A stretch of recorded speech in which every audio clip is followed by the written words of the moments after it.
오늘 하나님께 주신 말씀은 요한계시록 2장 8절부터 11절까지 말씀입니다. 요한계시록 2장 8절부터 11절 신약성경 400페이지입니다.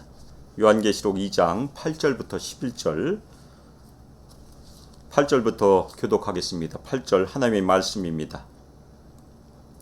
서머나 교회 사자에게 편지하라. 처음이며 마지막이요 죽었다가 살아나신 이가 이르시되 내가 내 환난과 궁핍을 알거니와 실상은 내가 부요한 자니라. 자칭 유대인이라 하는 자들의 비방도 알거니와 실상은 유대인이 아니요 사탄의 회당이라. 너는 장차 받을 고난을 두려워하지 말라. 볼지어다 마귀가 장차 너희 가운데에서 몇 사람을 오게 던져 시험을 받게 하리니 너희가 10일 동안 환난을 받으리라. 내가 죽도록 충성하라. 그리하면 내가 생명의 관을 내게 주리라.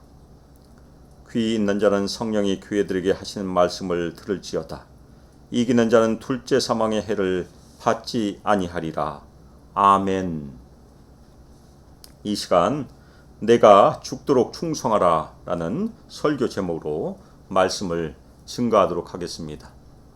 성경은 우리가 그리스도인이 되었다는 사실을 결코 고난에 대한 면죄부라고 가르친 적이 없고, 오히려 고난을 받을 때 우리 그리스도인들은 주께 당당히 영광을 돌리면서 살아야 하며 그 고난의 길을 걸어가야 마침내 승리자가 된다는 내용을 우리는 존 번연이 쓴 철로 역정의 서문에서 발견할 수 있습니다.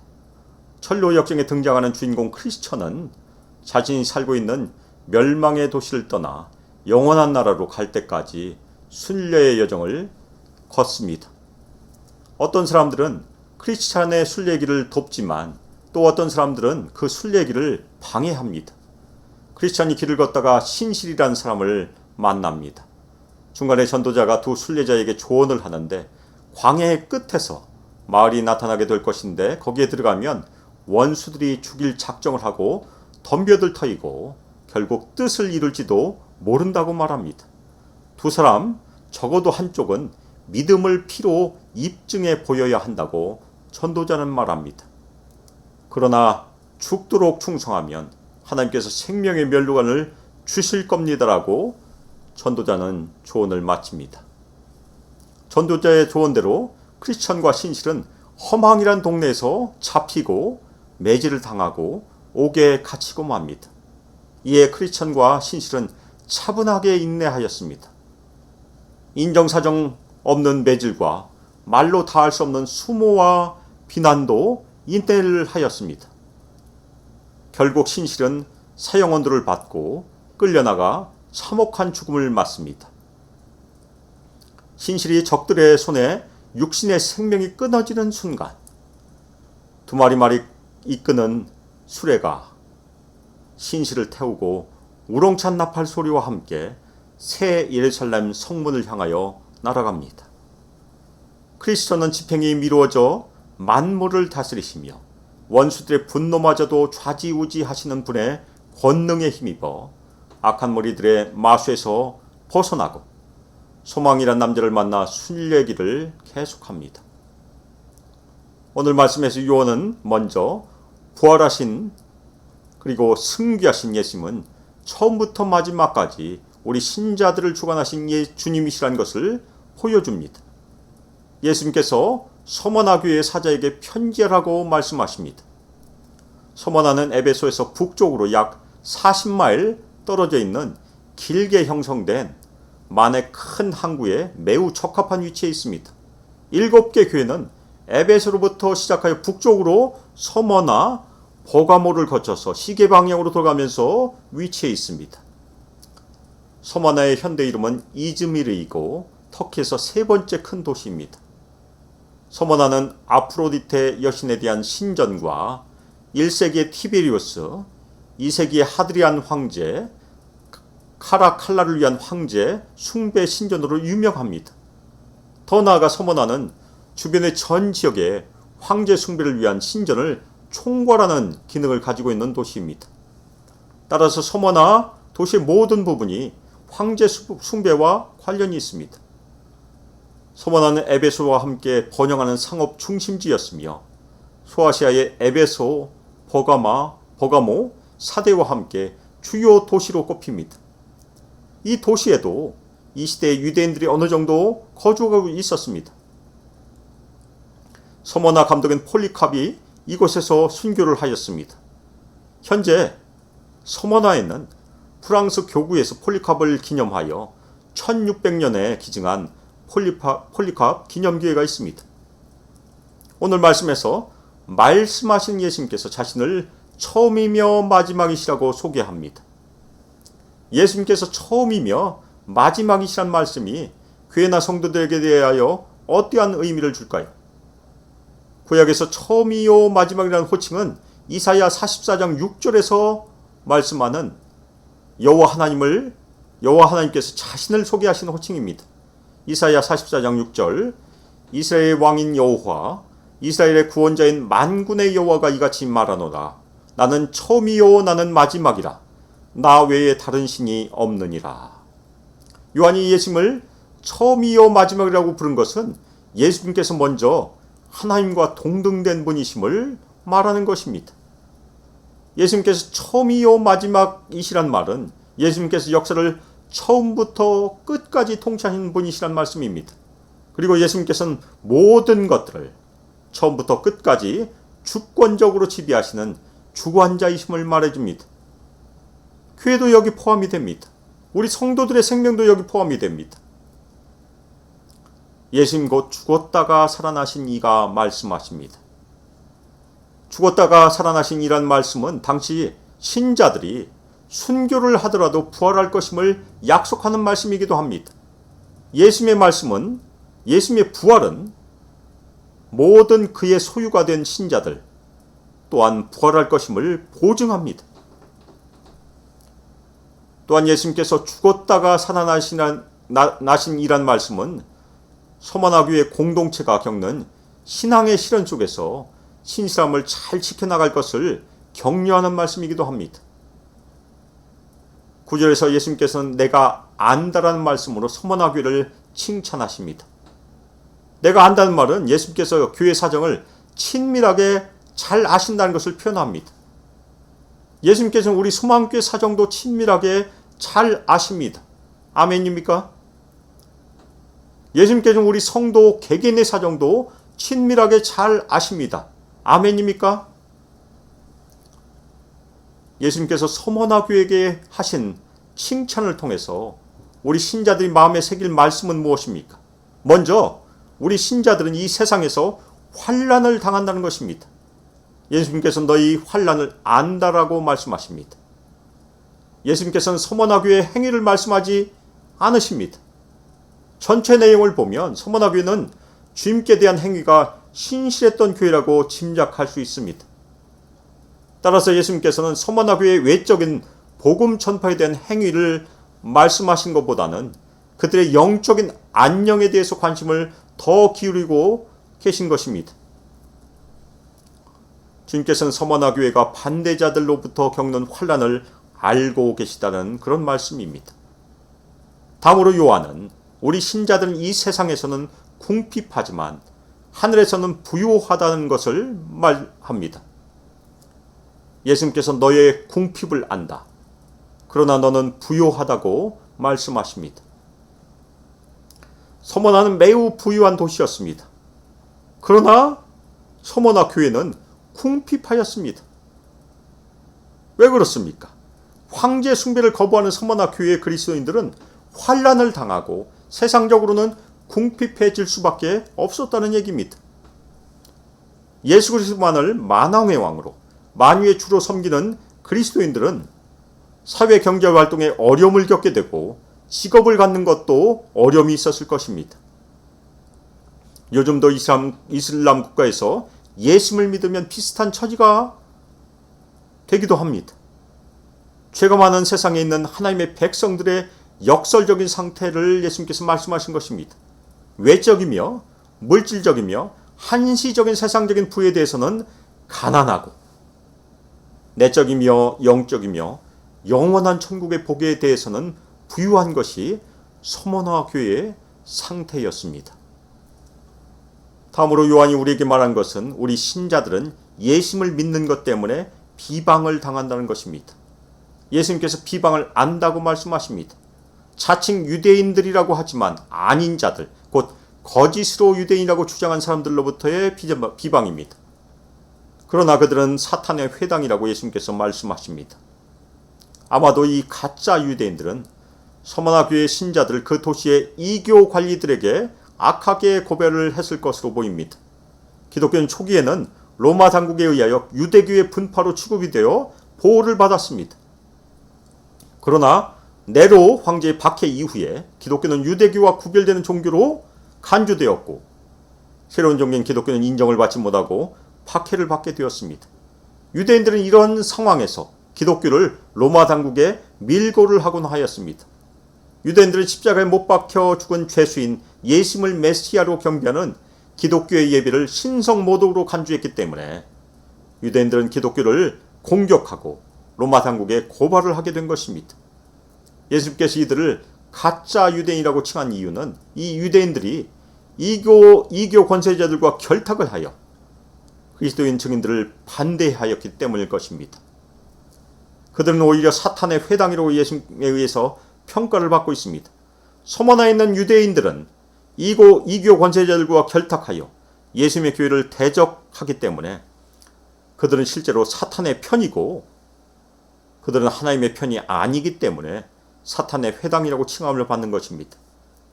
유대인들의 거짓 고소는 나중에 살펴보게 될 하나님의 백성을 박해하는 짐승의 전형적인 특징이기도 합니다.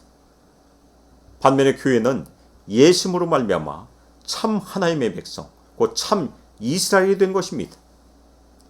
우리 신자들이 예수님을 믿게 되면 세상으로부터 비방과 미움을 받게 됩니다. 그 이유는 예수님께서 요한복음 15장 18절에서 말씀하신 것처럼 세상이 먼저 예수님을 미워하기 때문입니다. 요한복음 15장 18절 세상이 너희를 미워하면 너희보다 먼저 나를 미워한 줄을 알라. 아멘.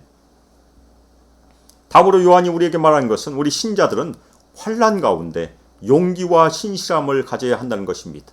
서머나 교회에게는 예수님의 책망이 등장하지 않습니다.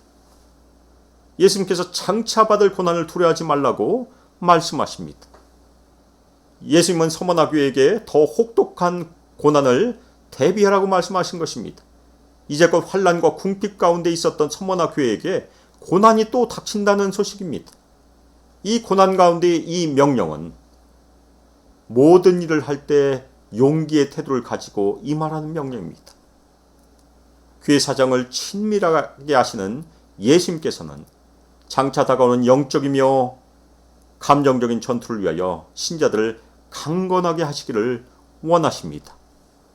서머나 교회가 임박한 환난을 두려워하지 않을 이유는 그들의 삶과 운명이 죽음을 당하셨지만 부활하셔서 죽음을 정복하신 영원한 역사의 주인 되시는 예수님의 손 안에 있기 때문입니다. 아멘입니까? 예수님께서는 십자가에서 마귀를 패배시키셨습니다. 우리가 요한계시록에서 보게 되는 것처럼 마귀의 반역도 역사에 대한 그리스도의 주권적인 계획을 성취시키는 역할을 하게 됩니다. 따라서 우리 신자들은 박해를 겪더라도 고난을 겪더라도 마귀와 절대 타협을 해서는 안 되며 마귀의 간계나 위협을 두려워해서도 안 됩니다. 예수님께서는 보라 라는 말씀을 통해서 특별한 주의를 기울이라고 주님은 서머나 교회의 신자들을 부르십니다. 예수님께서 마귀가 너희 몇 사람을 옥에 던질 것이다 라고 말씀하십니다. 신자들이 감옥에 갇힌 것은 지역 유대 공동체의 고발에 대해 권세자들이 그에게 적대적으로 대응한 결과입니다. 고대시대에 감옥에 갇힌다는 것은 재판을 거쳐 처형을 당할 수 있는 위험성을 내포합니다. 신자들 중 몇은 감옥에 갇힘으로 직접적으로 시험을 받게 될 것입니다. 예수님은 마귀를 사용하셔서 자기의 백성들이 시험을 통과하게 하십니다. 이 일 때문에 서머나 교회는 10일 동안 환난을 받게 될 것이라고 예수님께서 말씀하십니다. 예수님께서 역사를 주관하시는 분이시기 때문에 서머나 교회에 임한 시험의 기간도 주관하십니다. 서머나교회의 그리스도인들은 시험의 때가 결국은 예수님의 손안에 있기 때문에 시험이 곧 끝날이라는 것도 알고 있고 계속 신실함을 유지하기를 격려를 받고 있습니다. 여기서 10일을 꼭 문자적으로 해석할 필요는 없습니다. 시험이 짧은 기간이라는 것을 강조하는 것입니다. 그러면 10일은 무엇에 대해서 짧은 기간입니까? 인내하는 성도들에게 주실 하나님의 상인, 영생에 비교하면 10일은 아주 짧은 기간입니다. 그리고 10일에 대해서 다니엘 1장 12절에서 다니엘과 세 친구가 열흘 동안 시험을 한 것을 저희는 찾아볼 수 있습니다. 다니엘 1장 12절 청하오니 당신의 종들을 열흘 동안 시험하여 채식을 주어 먹게 하고 물을 주어 마시게 한 후에 다니엘과 세 친구는 우상 숭배에 바쳐진 왕의 음식을 먹기를 거부함으로 우상 숭배와 타협하지 않았습니다. 마찬가지로 서머나 교회 신자들도 다니엘과 세 친구와 마찬가지로 우상 숭배와 타협하지 않기를 주님께서는 의도하시고 격려하신 것입니다. 서머나 교회는 짧지만 심한 환난의 때를 거쳐갈 것이며 이를 통해 우리 그리스도인들은 그리스도께서 이 땅에 다시 오실 때까지 시험의 때가 이 지상의 삶에서 찾아올 것임을 받아들여야 합니다. 요한은 끝으로 우리 신자들이 끝까지 신실하여야 한다는 것을 말씀합니다. 충성하라고 개역개정에는 번역되어 있지만 신실하라는 것이 더 바람직한 번역입니다. 신자들의 고난이 죽음까지 갈지라도 우리 신자들이 예수님 앞에서 신실하여야 한다는 것을 말씀해 주고 있습니다. 요한계시록에서의 중요한 주제 중에 하나가 하나님의 백성들은 믿음 안에서 인내하여야 한다는 것입니다. 그리고 필요하다면 육신의 죽음에 이르더라도 인내하여야 한다는 것이 요한계시록에서 중요한 주제입니다. 그리하면 내가 생명의 관을 주리라라고 예수님께서 약속하십니다. 아멘. 생명의 관은 생명 곧 관이라는 의미로 승리의 관은 영생을 의미합니다. 생명은 하나님께서 하나님의 백성들에게 마지막 때에 주실 참되고 영성하는 생명을 말씀하고 있습니다. 관은 기쁨의 승리나 완성의 축하를 상징하는 그런 말입니다. 이 관은 예수님의 천상의 승리의 통치에 우리 신자들이 참여하는 것을 의미합니다. 우리 신자들은 죽기까지 신실할 때 죽음으로 끝나지 않고 영원한 생명으로 이어지게 된다는 것이 주님의 약속의 말씀입니다. 11절에서 예수님께서 다시 한번 말씀하십니다. 귀 있는 자는 성령이 교회들에게 하신 말씀을 들을지어다. 아멘. 이기는 자는 둘째 사망에 의하여 해를 받지 아니할 것이다. 아멘. 여기서 이기는 자는 오늘 말씀에서 예수님을 진실로 믿고 믿음 안에서 끝까지 죽음에 이르기까지 인내하는 신자를 말합니다. 둘째 사망은 요한계시록 후반부에 등장한 말이기 때문에 이 편지를 받은 신자들이 이미 둘째 사망이라는 말을 알고 있다는 것을 저희가 짐작할 수 있습니다. 둘째 사망은 요한계시록 21장 8절에서 말씀하는 것처럼 믿지 않는 인간이 당하는 지옥의 형벌, 곧 불과 유황으로 타는 못에 던져지는 것을 말합니다. 요한계시록 21장 8절 그러나 두려워하는 자들과 믿지 않는 자들과 흉악한 자들과 살인자들과 음행하는 자들과 점술가들과 우상 숭배자들과 거짓말하는 모든 자들은 불과 유황으로 타는 못에 던져지리니 이것이 둘째 사망이라. 오래전에 청교도들은 한 번 태어나면 두 번 죽고 두 번 태어나면 한 번 죽는다고 전도했다고 알려집니다. 한 번 태어나면 곧 육신으로만 태어나고 예수님을 믿음으로 거듭나지 아니하면 육신의 죽음과 최후의 심판인 영적인 죽음 두 번을 다 겪게 된다는 말입니다. 그리고 두 번 태어나면 곧 육신으로 태어나고 영적으로 거듭나게 되면 우리 신자들은 육신의 죽음 한 번만 죽고 심판을 거치지 않고 영생을 얻게 된다는 그런 말씀입니다. 우리 신실한 신자들은 둘째 사망을 겪지 않습니다. 아멘입니까? 사랑하는 소망교회 성도 여러분, 우리 신자들의 삶에서 우리는 원하지 않더라도 크고 작은 환난을 당하게 됩니다. 우리가 환난을 당할 때 우리는 요한복음 16장 33절에서 예수님께서 세상에서는 너희가 환난을 당하나 담대하라, 내가 세상을 이기었노라 하신 말씀을 기억하고 끝까지 우리의 주님 되신 예수님께 대한 신앙을 지켜야 합니다. 요한복음 16장 33절, 이것을 너희에게 이른 것은 너희로 내 안에서 평안을 누리게 하려 함이라. 세상에서는 너희가 환난을 당하나 담대하라, 내가 세상을 이기었노라. 아멘. 오늘 말씀에서 예수님께서 서머나 교회에게 당부하신 말씀, 내가 죽도록 충성하라, 내가 죽도록 신실하라 라는 말씀을 마음에 깊이 새기시기를 주님의 이름으로 축원합니다. 이 지상에서 우리의 믿음을 공격하는 여러 가지 유혹과 환난 때문에 낙심이라는 수렁에 빠지지 말고 오히려 하나님의 약속의 말씀에 의지함으로 끝까지 믿음을 지키시기를 주님의 이름으로 축원합니다. 히브리서 10장 38절에서 하나님께서 말씀하십니다. 나의 의인은 믿음으로 말미암아 살리라. 아멘. 그러나 뒤로 물러가는 사람은 하나님께서 기뻐하지 않으신다고 이 구절에서 또한 말씀하셨습니다. 우리 신자들은 이어서 나오는 39절 말씀처럼 뒷걸음질 치는 사람들이 아닙니다. 히브리서 10장 39절, 우리는 뒤로 물러가 멸망할 자가 아니요 오직 영혼을 구원함에 이르는 믿음을 가진 자니라. 아멘. 뒷걸음질 치면 멸망한다고 히브리서 기자는 경고합니다.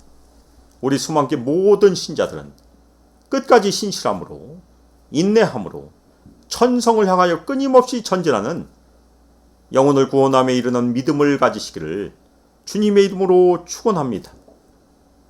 사랑하는 소망교회 성도 여러분, 이 어려운 시기에 낙심에 빠지지 말고 우리의 믿음을 다시 한번 새롭게 함으로 이 지상의 삶에서 끝까지 신실함을 지켜 마지막 때에 주님께서 우리에게 주시는 생명의 관을 모두 다 받으시기를 주 예수 그리스도의 이름으로 축복하며 기도합니다. 아멘.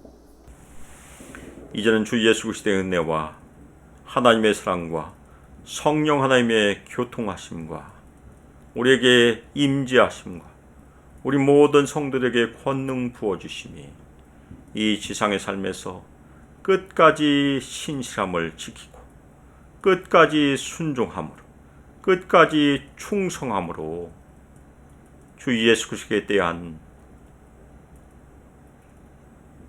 믿음을 다짐하는 저희 소망교회 모든 성도들 외에 그리고 주께서 사랑하신 우리 소망교회 위에 함께하기를 주 예수 그리스도의 이름으로 축복하며 기도합니다.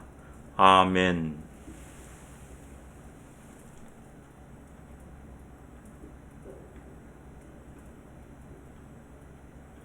사랑하는 소망교회 성도 여러분, 한 주간 매일매일 주님을 가까이 함으로 또한 기도함으로 기쁨으로 하루하루를 승리하시길 주님의 이름으로 부탁드립니다. 특별히 생명과 건강의 복이 우리 모든 성도들, 우리 청년들, 우리 유수와 어린아이들 그리고 하나님의 놀라우신 은총이 우리 성도들의 사업과 직장에 넘치기를 주 예수 그리스도의 이름으로 축복합니다. 아멘. 한 주간 평안하시고 승리하십시오.